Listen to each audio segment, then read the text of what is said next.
Jy is 'n professionele werkende persoon wat maar nou net doen wat jy moet doen, want jy het dinge om te doen en goed om te betaal.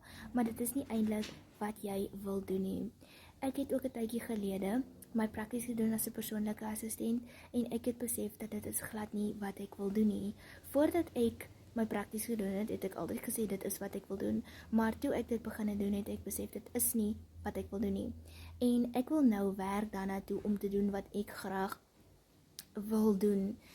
En as jy ook vasgevang voel en jy wil so graag studeer vir wat jy eintlik wil word, hierdie aanlyn besigheid kan dit vir jou moontlik maak, want jy is jou eie baas hierso en jy kan met een transaksie, met een $900 transaksie, het jy R15,000 in jou eie bankrekening. Jy kan daily pay ontvang, wat beteken dat jy op elke dag of op 'n daglikse basis kan geld genereer. Jy werk net 2 ure met 5 stappe elke dag en jy het 'n outomatiese stelsel wat namens jou werk. Jy het e-learning lesse wat jy kan doen op jou terme. So terwyl jy studeer, kan jy steeds hierdie doen en jy kan nog steeds 'n inkomste genereer. Sit vir my studies in die comments en ek deel graag met jou hoe om jou aanlyn besigheid te begin wat jou in staat sal stel om te studeer wanneer jy jou werk gelos het of terwyl jy steeds werk.